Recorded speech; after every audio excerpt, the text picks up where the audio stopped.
Hola, ¿qué tal? Bienvenidos a esta transmisión en vivo para Conectimed. Está con nosotros la doctora Zoraida Axtles Serrano, especialista en nutrición clínica, metabolismo y también es especialista en manejo avanzado de heridas. Pertenece a la Asociación Mexicana para el Cuidado Integral y Cicatrización de Heridas y además es investigadora clínica de la Universidad Anáhuac, quien nos hablará sobre manejo de heridas crónicas y prevención de lesiones por presión. Y nuestra moderadora, la doctora Aymara García, médico general por la Universidad de Ciencias Médicas de Pinar del Río, Cuba. Muy buenas tardes, doctora Axtles. Gracias por acompañarnos hoy en nuestra sección de video en vivo de Conectimed. Hola, ¿qué tal? Muchas gracias, al contrario. Un placer estar con ustedes y gracias por la invitación. Hoy estaremos abordando el tema de las heridas crónicas y las lesiones por presión, cuestiones que sin lugar a dudas afectan mucho la calidad de vida de los pacientes que las padecen y que además repercuten en la economía individual, familiar y por supuesto de los servicios de salud. Para comenzar, quisiera preguntarle, ¿cuándo podemos decir que estamos frente a una herida crónica? Bueno, pues mira, de primera instancia nosotros vamos a clasificar las heridas en dos, es decir, las heridas cuando son agudas o cuando son crónicas. Una herida aguda tendría que cicatrizar durante las primeras 6 semanas.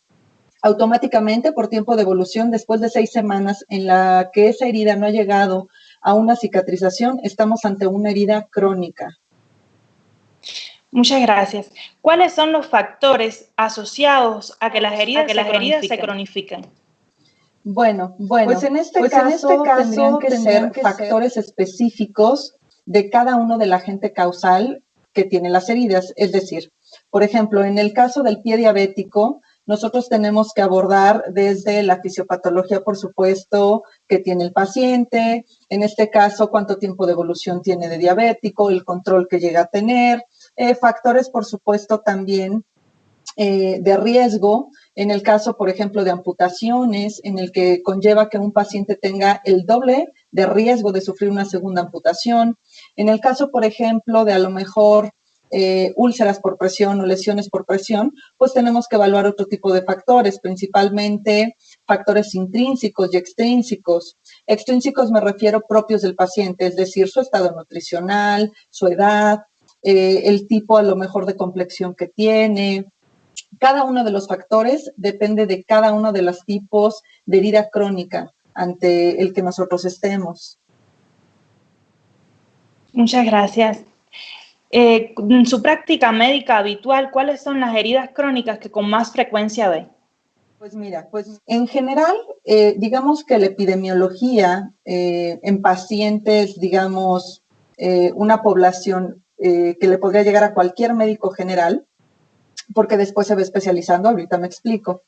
Lo primero que frecuentemente nosotros veremos son úlceras venosas varicosas. Y esto es porque simplemente por envejecimiento, digamos, normal, también se va perdiendo cierta capacidad de las venas en cuanto a esa elasticidad, las válvulas también van envejeciendo.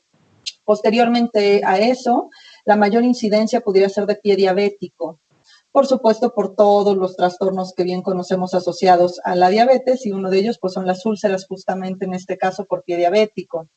Posterior a ese pudiera ser las úlceras por presión, y específicamente en mi área, que también, bueno, me encuentro mucho en contacto con pacientes geriátricos, pues llego a tener un poquito más de pacientes con úlceras por presión, por ejemplo, que llegan a ser cuidados en casa, y que llegan a sufrir este tipo de lesiones, y después de eso podríamos ver ya otro tipo de heridas. Por ejemplo, las dehiscencias de heridas, en el caso de todos los cirujanos, de los ortopedistas, a lo mejor cirujanos cardíacos, podríamos decir que son la principal tipo de herida crónica que ellos ven. O, por ejemplo, también en el caso de, a lo mejor, nuevamente, ¿no?, cirujanos cardíacos o vasculares, también podría ser aquí úlceras por presión, úlceras principalmente de piernas, ya sea venosas o arteriales. Qué interesante esto último que ha dicho. Cuando estamos en presencia de una herida crónica y vamos a hacer el examen físico, ¿cuáles son las características que debemos tener en cuenta para valorarla en un manejo inicial?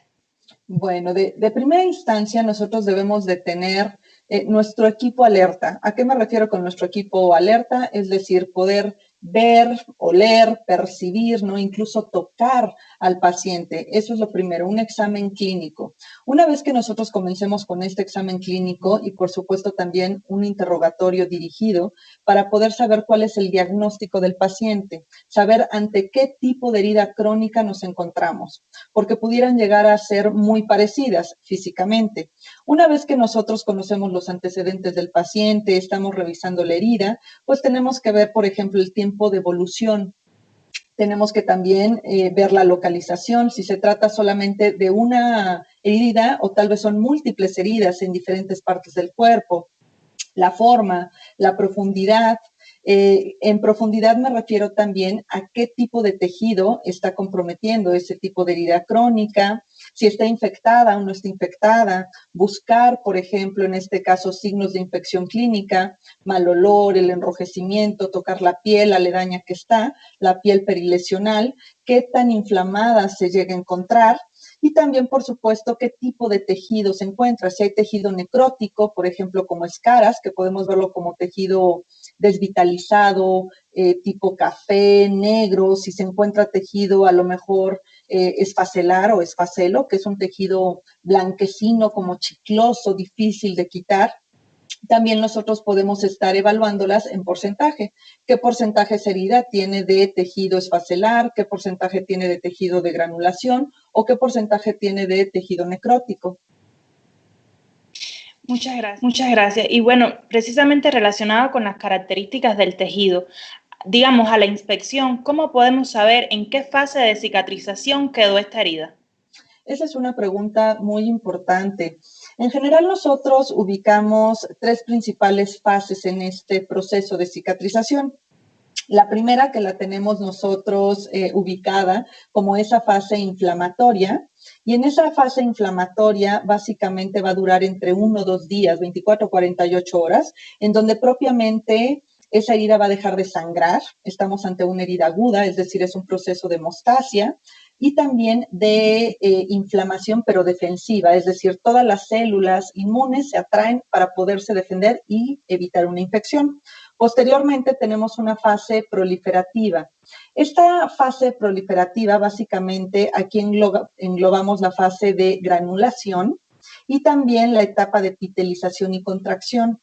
Básicamente, las heridas crónicas se encuentran estancadas en esta fase entre la primera y la segunda, es decir, entre la fase inflamatoria y la fase proliferativa. Y ahí se encuentra todo el tiempo estancada, por meses, incluso por años, en el que no pueden llegar a un proceso de cicatrización para pasar a la tercera etapa de la cicatrización, que sería la maduración. ¿Y en la etapa de maduración, cómo se vería la herida? En la etapa de maduración propiamente ya no hay herida, ya es un proceso que se lleva a cabo simplemente de cambios morfológicos de la cicatrización. Nosotros, por ejemplo, cuando comenzamos a ver esta fase de maduración, son los cambios que vemos en la cicatriz porque primero está roja, está inflamada, está con relieve. Este proceso o esta etapa de maduración, que es la última del proceso de cicatrización, tarda incluso años, aproximadamente 2 años, en el que la cicatriz se va haciendo más plana, se va haciendo blanca y después cada determinado tiempo muy lento va cambiando incluso su color hasta que llega a tener el mismo color de la piel. Muchas gracias, doctora. ¿Qué importancia le atribuye al estado nutricional del paciente y a la dieta en la cicatrización de estas heridas? Bueno, definitivamente la nutrición del paciente juega un papel muy importante desde como un factor de riesgo para que el paciente pueda presentar, en este caso, lesiones o bien heridas crónicas, y también para su tratamiento. Es decir, si nosotros estamos ante un paciente desnutrido o malnutrido, va a tener un mayor riesgo de sufrir este tipo de heridas crónicas. Y también si ya el paciente cuenta con una herida, definitivamente si está ante un proceso de desnutrición o de mala nutrición, esto condiciona también el lentecimiento que pudiera llegar a tener esa cicatrización. ¿Qué alimentos debería consumir un paciente con estas heridas? Bueno, en general, el que ya cuenta con una herida crónica, nosotros necesitaríamos dar de primera instancia una dieta individualizada o un plan alimenticio totalmente individualizado y tiene que ser calculado para cada paciente. Pero en general se trata de una dieta hiperproteica. Aquí también tenemos que tener en cuenta qué tipo de lesión, porque pudiera tratarse de un paciente, por ejemplo, diabético, que a lo mejor ya tiene insuficiencia renal, y por lo tanto, esta dieta hiperproteica no podríamos darla de proteína entera, sino que tendríamos que utilizar, por ejemplo, suplementos de aminoácidos que no tengan un impacto renal para poder nutrir al paciente. Pero en general, justamente lo que necesitamos es que llegue a sus requerimientos diarios de todas las vitaminas. Necesitamos, más que complementarlos, suplementarlos, y a base de una dieta totalmente hiperproteica. En ocasiones se habla mucho de la vitamina C y de los alimentos ricos. ¿Realmente tiene importancia los cítricos, digamos, para estos pacientes? Sí, bueno, en este caso, tanto la vitamina C como el zinc, como el magnesio, como otros tantos minerales y vitaminas que son cofactores en la parte de cicatrización. Entonces, es muy importante que nosotros tengamos multivitaminado a nuestro paciente y que justamente si ya venía de un proceso de desnutrición de primera instancia, tenemos que corregirlo. Y si es un paciente que a lo mejor no tenía desnutrición, pero se encuentra hoy en día con una herida crónica, por lo tanto, entonces tenemos que suplementarlo por medio de vitaminas y, por supuesto, de un cálculo adecuado de proteína, principalmente como macronutrimento. Muchas gracias. Doctora, y además de las orientaciones respecto a la nutrición, ¿qué otras medidas generales se le debe orientar a un paciente que ha desarrollado una herida crónica? Bueno, de primera instancia, la orientación tiene que ser dependiendo de qué tipo de herida crónica. Por ejemplo, nosotros conocemos y tenemos bien identificadas las medidas generales para los pacientes diabéticos, en donde de primera instancia pues tiene que llevar un control glucémico, tiene que haber una revisión periódica de los pies, porque es lo más frecuente que lleguen a afectarse, perfectamente higiene y un adecuado secado de los pies y entre los dedos para evitar que haya humedad, porque esto propiamente es un factor de riesgo. En el caso, por ejemplo, de un paciente que tiene riesgo de úlceras por presión o lesiones por presión, pues lo primero que tendríamos que estar haciendo es evitar la inmovilidad y estar moviendo al paciente de manera frecuente, al menos cada 2 horas, dependiendo de cada paciente. Nosotros tenemos de primera instancia, yo diría que las 2 principales recomendaciones que deberíamos de darle a los pacientes y como médicos, uno es quitar el agente causal de la herida crónica o controlarlo, si es que no lo puedo quitar. Y 2, que las heridas crónicas deben de ser tratadas o manejadas por un profesional de la salud. Muchas gracias, doctora. Ahora quisiera hablar un poco de la curación. Un momento polémico dentro de la comunidad médica, cada cual, digamos, tiene como su librito para hacer las curas, unos utilizan yodo, agua oxigenada. ¿Qué usted recomienda para las curas de las heridas crónicas? Esa es una pregunta sumamente interesante porque no me dejarán mentir todos mis compañeros y colegas, los médicos no recibimos realmente una formación para el manejo de heridas y menos para el manejo avanzado de heridas crónicas. Nosotros realmente hoy en día tenemos ya perfectamente estructurado, porque se ha llevado a cabo muchos estudios, mucha literatura desde hace muchos años, y tenemos perfectamente establecido cómo se debe de realizar este manejo. De primera instancia, nosotros dividimos el manejo de las heridas en 2. El manejo tradicional, que es el manejo hasta con remedios caseros o que muchas veces se venía haciendo, o de forma muy convencional como con agua, jabón y el antiséptico que tenga yo en mi clínica, en mi unidad o en la casa. Eso sería un manejo tradicional y el manejo avanzado de heridas. El manejo avanzado de heridas ya involucra, por supuesto, aquí apósitos especiales con alta tecnología que me van a ayudar, por supuesto, a llevar a mi paciente a una cicatrización temprana y también evitando generar complicaciones por el tiempo de evolución que principalmente llevan. Nosotros podemos tener como referencia para que lo puedan ubicar, uno principalmente que hablamos de preparación del lecho de la herida. Esto significa que antes de yo realizar un tratamiento en la herida, tengo que preparar el lecho de esa herida. Y para eso nosotros nos basamos en un acrónimo que lo conocemos como el esquema TIME. Este fue propuesto, de hecho, por el doctor Falanga en el año 2000. A raíz de este acrónimo, pues bueno, se ha tropicalizado y hoy en día también una propuesta ha sido el acrónimo DIME. Este acrónimo DIME se refiere a las etapas que yo debo de ir llevando para llevar a un paciente a cicatrización. La primera etapa, que es alusiva a la D, se trata de desbridación. Esto significa que lo primero que yo tengo que hacer es retirar todo ese tejido necrótico o no viable.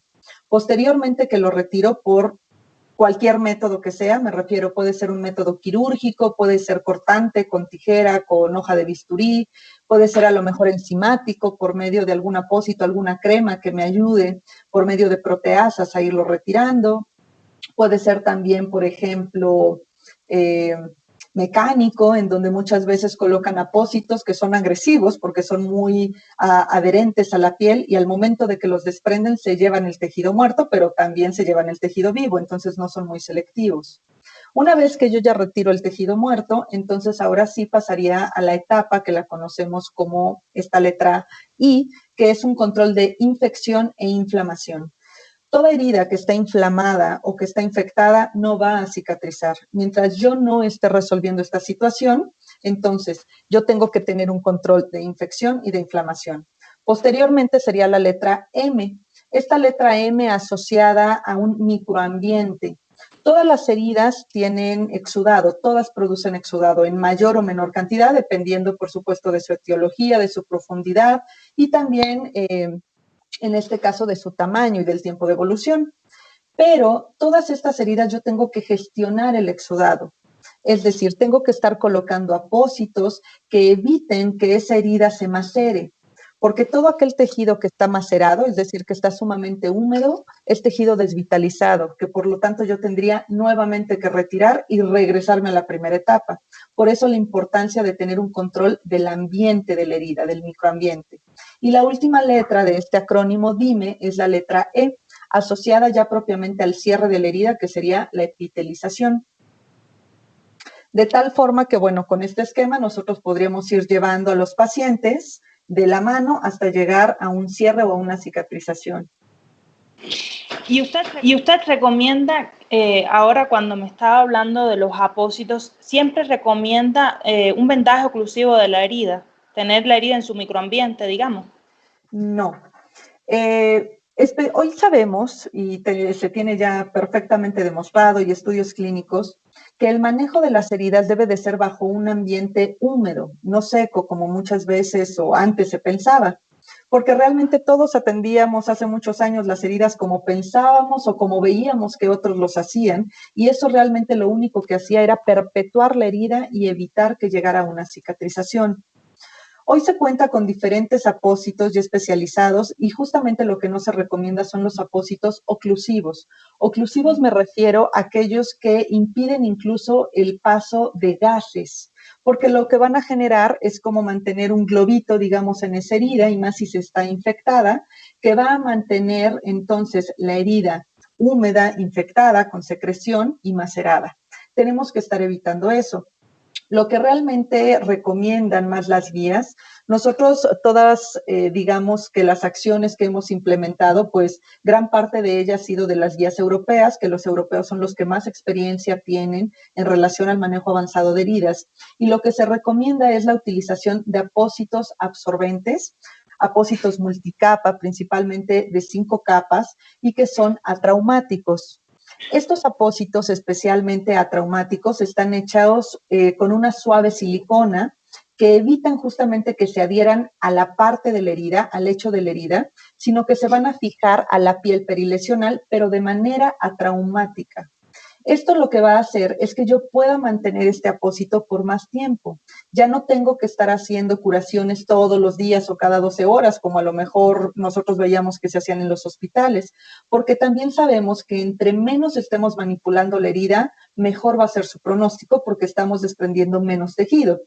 Todos recordaremos que alguna vez nos tocó hacer, por ejemplo, curaciones o ver cómo hacían las curaciones estas atroces a un paciente de pie diabético, en donde se utilizaba el jabón de aroma limón naranja, el que encontraran, cepillos espantosos, ¿no? Y se hacía un tallado espantoso en esa herida que obviamente le generaba dolor, sangrado, desprendimiento de la piel al paciente, y que hoy en día sabemos que todo eso nos va a generar mayor inflamación y un círculo vicioso. Si esta herida se encuentra inflamada, también se va a preservar la parte de hipoxia de la herida y por lo tanto no vamos a ayudar a que cicatrice. Entre menos toquemos la herida, mucho mejor. Por eso es que estos apósitos, que de hecho esta tecnología de suave silicona se llama SafeTac, que está patentado por una marca de hecho de apósitos europeos, que los tenemos disponibles también en México y que realmente son muy accesibles en precio para nuestros pacientes, es realmente lo que recomiendan más las guías para el manejo de los pacientes y poder así dejar una curación incluso hasta por 7 días, dependiendo, claro, del exudado que sea o que tenga esa herida. Muchas gracias. Precisamente eso le iba a preguntar, si están disponibles en México y si recomienda alguna marca en específico. Bueno, en cuanto a marcas, yo les recomendaría específicamente la marca de Monlic, que con mucho gusto, bueno, al finalizar les puedo dejar los datos de dónde pueden conseguirlos, estos tipos de apósitos, que son apósitos de 5 capas, son apósitos de alta tecnología, inteligentes, atraumáticos, de alta absorción, que nos van a ayudar incluso si yo tuviera algún paciente con una herida infectada. Tienen una línea también de apósitos para que el paciente se le pueda colocar un apósito de plata y vaya liberando, por ejemplo, plata a lo largo de hasta por 7 días y por lo tanto yo pueda controlar esta infección. Muchas gracias, doctora. En ocasiones también se hablan de los fármacos tópicos, sobre todo, que ayudan a la cicatrización y a la regeneración del tejido. ¿Usted recomienda estos fármacos en la terapia habitual, de uso habitual? Y si recomienda, ¿cuáles son los que recomienda? Bueno, de primera instancia, fármacos, nosotros los ubicamos o pensando en antibióticos, no. Los antibióticos están prohibidos y no son lo adecuado realmente en el manejo tópico de la herida. Si ese paciente requiere antibiótico-terapia, entonces esta tendrá que ser sistémica, pero no la utilización de antibióticos tópicos. Hoy en día, desafortunadamente, tenemos una resistencia a los antibióticos altísima. No tenemos desde hace más de 20 años un antibiótico nuevo. Por lo tanto, todas las bacterias que hoy en día tenemos tienen ya resistencia a lo que nosotros antes pensábamos que era nuestra bomba nuclear para las bacterias. Eso ya no existe. Las bacterias hoy en día tienen resistencia a todo. Por eso es que se ha dejado de utilizar y que está contraindicado la utilización de antibióticos tópicos. Lo que se llega a utilizar, como ahorita les mencionaba específicamente, son antimicrobianos. Y dentro de los antimicrobianos, el más utilizado es la plata. La plata, por tener un efecto antimicrobiano y ser sumamente rápido. Cuando nosotros colocamos un apósito, por ejemplo, de estos que les hablaba, inteligentes, como bien podría ser Mepilex, la marca, Mepilex AG, alusivo a la plata, nosotros colocamos nuestro apósito y en 30 minutos ya logramos mermar la carga bacteriana y se mantiene así hasta por 7 días. De tal manera que también la plata tiene una baja resistencia en este caso por las bacterias, porque ataca por diferentes vías. Ataca las bacterias rompiendo la pared celular, también impide la replicación de ADN de la bacteria, genera radicales libres internos y también ataca los ribosomas de la bacteria. De tal manera que al tener diferentes mecanismos de acción y al mismo tiempo son mucho más efectivos este tipo de antimicrobianos que los antibióticos. Por eso la utilización que ustedes verán de múltiples apósitos, pero siempre impregnados con plata, ya sea sulfato de plata, como es el caso del Mepilex AG. Hay también apósitos de plata cristalina o nanocristalina, de plata, que realmente todo es plata, lo que cambia muchas veces es el tamaño y la forma de llegar a la herida, pero su mecanismo de acción es el mismo. Muchas gracias, doctora. Ahora que habló de los antibióticos, sobre todo los sistémicos, digamos antibióticos orales, recuerdo que en una ocasión tuve una paciente con una úlcera varicosa en el pie y llegó a mí después de haber hecho 3 ciclos de antibiótico-terapia por vía oral, antibióticos de amplio espectro, estuvo con quinolona, con amoxicilina y sulbactam. y ya realmente no habían signos de infección en la lesión. ¿Por cuánto tiempo deben estos pacientes tomar antibiótico por vía oral si es que lo tienen que tomar? Muy buena pregunta. En general, más allá de la toma directa de antibióticos en el paciente, lo primero que nosotros debemos de tratar es la úlcera de forma local. Entonces, antes de darle antibiótico sistémico al paciente, lo primero que tendríamos que hacer, en este caso, si yo ya localicé o claramente esa herida está infectada porque tiene un olor sui generis, está roja, el exudado es amarillo, verdoso, o sea, clínicamente esa herida está infectada o tiene mucho riesgo de infectarse, directamente yo me voy a la utilización de apósitos de plata. ¿Por cuánto tiempo voy a estar aplicando apósitos de plata?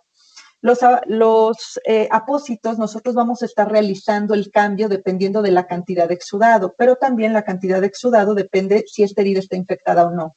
En este caso, de tratarse de una herida que está infectada, a lo mejor este apósito que está diseñado para liberar plata hasta por 7 días, pero ya se me satura de exudado a los 5, yo puedo realizar entonces un cambio a los 5 días, pero probablemente el siguiente apósito que coloque ya me va a durar 6 o los 7 días, porque también ya estoy disminuyendo la carga bacteriana.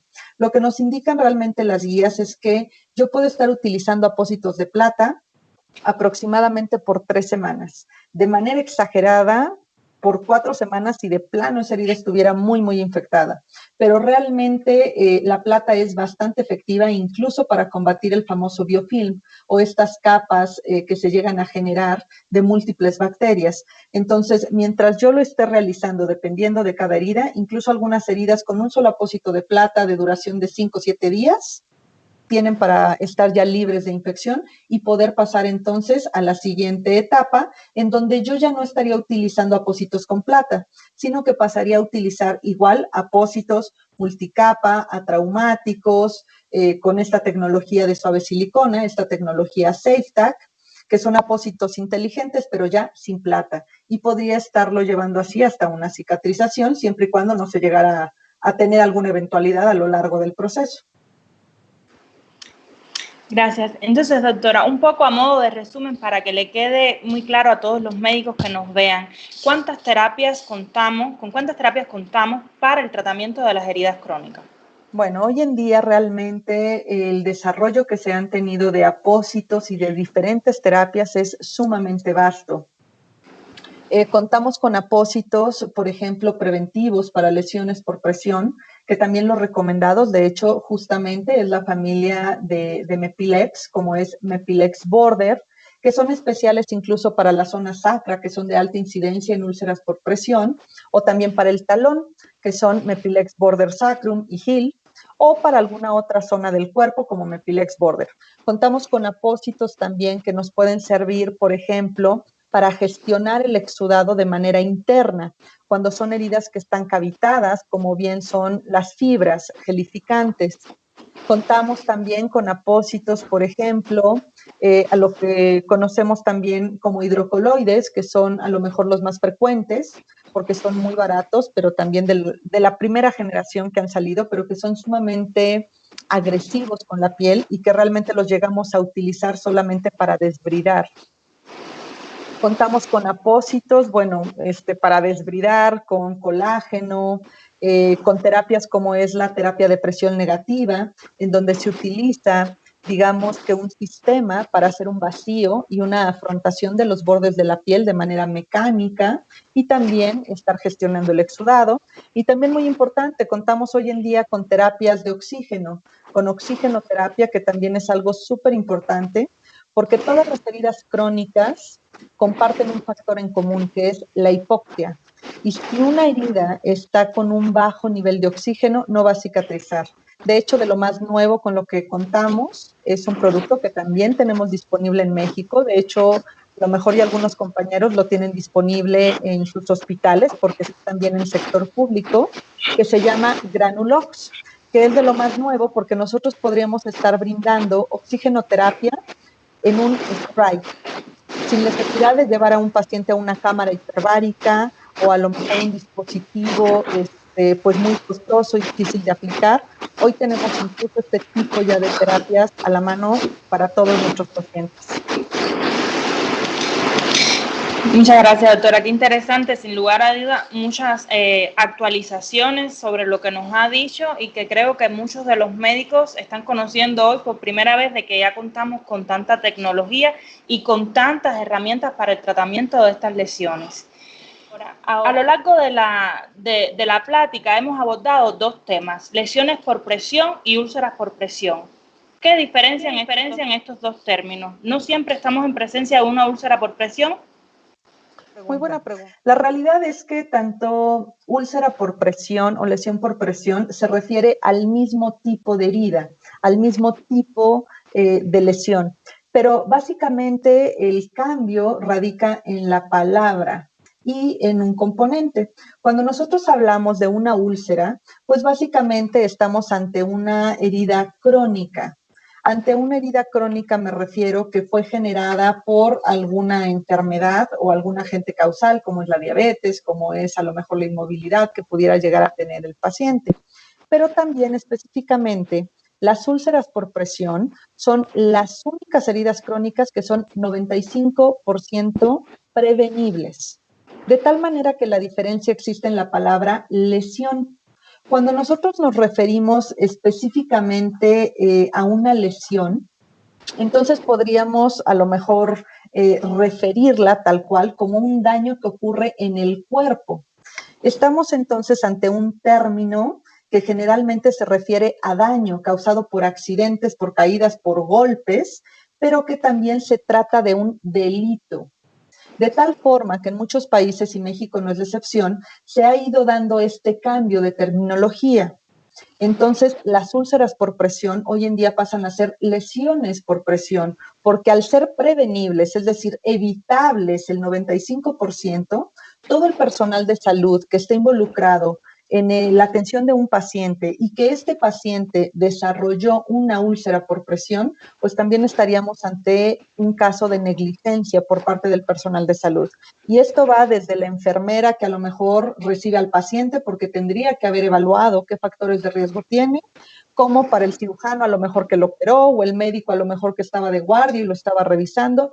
Todos los involucrados están relacionados porque estaríamos aquí ante una situación legal, jurídica, incluso hasta penal, y por supuesto también hablando de un tema de iatrogenia, al ser las únicas 95% prevenibles de las heridas crónicas. Esa es básicamente la diferencia, pero de manera, anatómica, fisiológica, es lo mismo una úlcera por presión, que es de lo que más encontrarán evidencia porque tiene muchos años bajo ese término, que una lesión por presión. Cambia básicamente por el contexto legal. Importantísimo, doctora, lo que acaba de decir. Muy relacionado con esto va mi última pregunta, que bueno, más bien es pedirle que nos dé a nosotros como médicos generales, que muchas veces somos los que tenemos a los pacientes con factores de riesgo, o que sabemos que tenemos a este señor de la comunidad que está encamado, y muchas veces no damos las recomendaciones a la familia para prevenir las lesiones por presión o úlceras por presión, como usted bien dijo. ¿Qué podemos aconsejarles a los pacientes? Bueno, de primera instancia, nosotros como profesionales de la salud tenemos que evaluar el riesgo que tiene el paciente de presentar úlceras o lesiones por presión. Para esto existen dos principales escalas, no es que tengamos nosotros que inventarla ni mucho menos. Las escalas que utilizamos es la escala de Norton o bien la escala de Braden. Cualquiera de estas dos escalas nos va a servir para nosotros ir evaluando a nuestro paciente y poder ahora sí saber en qué riesgo se encuentra, si se encuentra en un riesgo bajo, moderado o alto de sufrir una úlcera o lesión por presión. Una vez que nosotros ya tenemos asignado cuál es el riesgo que tiene, entonces tenemos que llevar a cabo las medidas para evitarlo. Una de las principales medidas es movilizar al paciente, puesto que están condicionadas las lesiones o úlceras por presión por inmovilidad. ¿De qué va a depender? Pues también de la situación en la que se encuentre mi paciente. Si es un paciente de plano que está encamado porque a lo mejor lo operaron de una fractura de cadera, no puede moverse, va a necesitar que alguien lo ayude a cambiar de posición. Si es un paciente que a lo mejor puede caminar por sí solo, entonces simplemente necesitaré estarlo estimulando para que camine unos pasitos, para que cambie de posición, para que no esté siempre acostado boca arriba. Contamos también con un reloj que ustedes lo pueden consultar en internet, muy famoso, que es el reloj de cambio de posiciones, en donde esto nos va a ir ayudando a rotar a nuestro paciente para tenerlo, por ejemplo, primero boca arriba, tal vez por 2 horas, 3 horas. El tiempo de cada posición va a depender también del factor de riesgo del paciente. Después mantenerlo de cúbito, después del otro lado, mantenerlo sentado, llevarlo a un reposet, elevar las piernas, y de esta manera nosotros podemos ir haciendo una rotación de posición y de movimiento para evitar justamente 4 de los principales factores extrínsecos, que es lo que nos va a ayudar las lesiones por presión. Estos factores extrínsecos son la fuerza de presión, como su nombre lo dice, la fuerza de cizalla, la fuerza de fricción y también la humedad.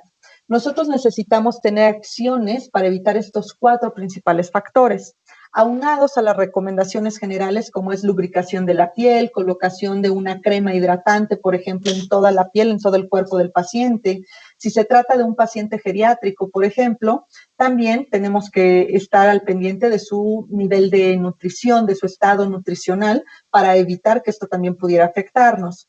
Hay como medios también preventivos. Ustedes estarán a lo mejor familiarizados con los colchones que son de presiones alternantes o muchas veces almohadas que llegamos a formar o que los familiares llevan como de tipo de bolitas de unicel para ayudar a liberar la presión o como de cuñas en forma de esponja, por ejemplo. Todo esto nos ayuda a liberar la presión, pero recuerden que necesitamos controlar los 4 factores. De tal manera que también una de las principales indicaciones es la colocación de apósitos preventivos o profilácticos, que es justamente los que mencionábamos y los que están recomendados por consensos internacionales hechos por expertos, en donde son Mepilex Border en su versión Sacrum para la zona sacra, Mepilex Border Heel para los talones, que son donde mayor incidencia hay de lesiones por presión, y también la versión de Mepilex Border o Mepilex Border Flex para algunas otras regiones de exposición, por ejemplo, codos, rodillas. Lo que hacen estos apósitos es que sí nos van a controlar en estas zonas estos 4 factores. Como son apósitos de 5 capas, van a evitar que, por ejemplo, cuando yo coloco mi apósito haya fricción, porque el paciente a lo mejor talla, sino que esa fuerza de fricción va a estar absorbida por el apósito. La cizalla, que es este fenómeno, por ejemplo, cuando el paciente se está resbalando de la cama y lo sujetamos de la cintura y lo subimos, ahí estamos cizallando al paciente. O incluso cuando reclinamos nada más la cabecera del paciente para que pueda incorporarse y comer, estamos generando cizalla. Al yo colocar un apósito en la zona sacra, lo que estoy haciendo es que esta cizalla se resbale en el apósito y no genere daño.